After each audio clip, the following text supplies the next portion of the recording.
Elle n'est pas restée seulement dans le dire, elle est passée dans le faire. Une lutte sans fin pour faire évoluer l'institution. J'essaie d'animer le fil Twitter. Et j'ai enseigné en maternelle et j'y suis toujours. Bonjour Jacques. Bonjour Claude. Pourquoi un enseignant de mathématiques que tu es a-t-il rejoint à un moment de sa carrière l'Association nationale des acteurs de l'école?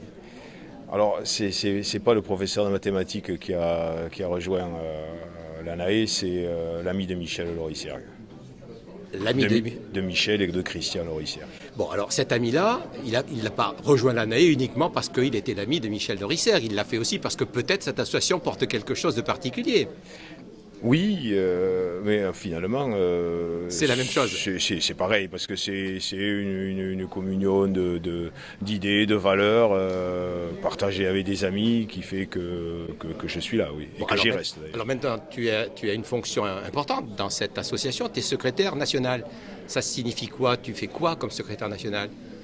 Ce que je fais comme secrétaire national, c'est le boulot de secrétariat qu'on fait dans une asso, des convocations, des comptes rendus de réunion, et puis il y a par l'intermédiaire d'Educavox la possibilité d'exprimer un peu ce qu'on ressent et ce qu'on a, et je le fais de plus en plus. Alors justement, tu le fais de plus en plus, et tous tes articles sont empreints d'un certain nombre de valeurs que l'on retrouve justement dans l'Association nationale des acteurs de l'école. Quelles sont ces valeurs?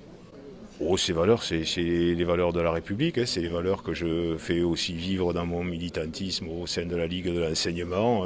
C'est les valeurs de solidarité, de partage, d'entraide, le souci d'égalité. Je suis très sensible actuellement et plus particulièrement depuis cette rentrée au creusement des inégalités dans notre société. Et donc, je crois que l'ANAE travaille à ce que tous les élèves aient les mêmes chances.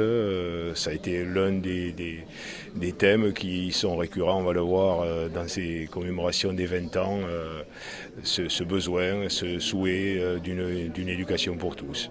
Alors justement, éducation pour tous, est-ce que le numérique est un facilitateur, empêche?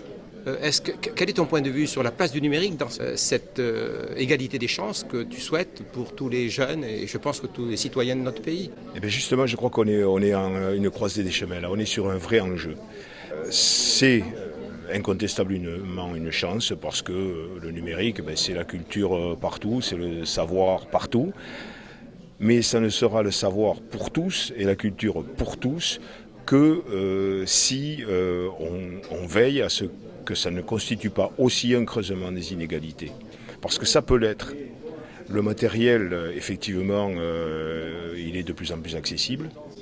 Grâce à l'effort des collectivités. Donc c'est peut-être pas le matériel qui va creuser les inégalités. Non, c'est ce qui creusera les inégalités, si ça les creuse, c'est le manque de médiation finalement. C'est-à-dire que le matériel, il peut servir à tout et à n'importe quoi. On peut prendre des photos, on peut jouer avec un smartphone, mais on peut aussi s'en servir comme outil de savoir et de culture.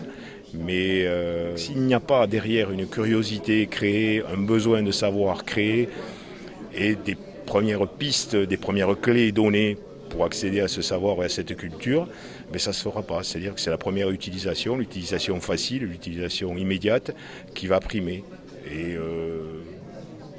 une part de la société pousse à ce que ce soit cette utilisation-là. Donc il y a un effort à faire de l'école, des mouvements d'éducation populaire, des associations pour que ça soit la culture pour tous. Sans tomber dans l'idée que le numérique, c'est un vrai danger. Non, c'est pas un danger, c'est une chance. C'est une chance, mais qu'il faut saisir. Et pour la saisir, il faut s'y mettre à deux mains, quoi. Et l'ANAE participe? Ah oui, et heureusement. Merci beaucoup, Jacques. Merci à toi, Claude.